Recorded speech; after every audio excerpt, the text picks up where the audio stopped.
Welcome to Daily Tech Tutor. In this video, I'm going to tell you how to create a custom search box in Google Sheet using the formulas. So let's get started with the video. So basically, as you can see, I have a Google Sheet over here and I need to create a search bar that if I search fruit category, then only the fruit category should come. If I search for vegetable, then only vegetable category should come. So for this, what we can do in the even column or any one of the cell, you can write search.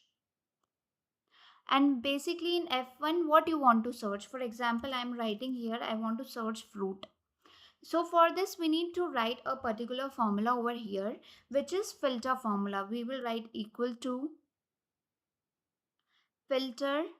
So basically, as you will see, first we need to select the condition from which we have to filter the range. So we are going to select the range over here, and the range will be from this to this. Basically A2 to C6. The next one is comma. Here we have to give the condition. So basically we have to give the condition that this should match to our search icon. Basically what we have searched, for example, fruit. For this we are going to use another formula, that is reg x match. So basically what this formula is, it check whether a piece of text matches that expression or not. So we are going to use, and what we basically want to match is from which we need to match from category. So we are going to select this category.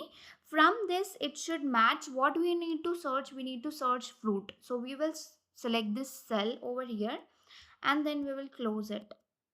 So basically once we have closed it, we need to hit on enter icon. As you have clicked on enter, you can see that it have searched the basically the fruit table, the category from the fruit, and every details that you see over here is for fruit.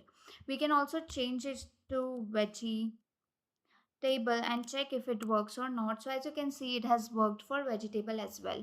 So this is how basically you can create a search icon and search for a particular thing in your Google Sheet using this formula. Again, I'll show you the formula. The formula is filter. You have to select the particular range over here. Then you're going to use regimex filter. Here, then you have to select from which data, from which text you need to select that particular thing. And then F1 is basically the search bar, the expression which we need to search. If the tutorial was helpful, please like and subscribe.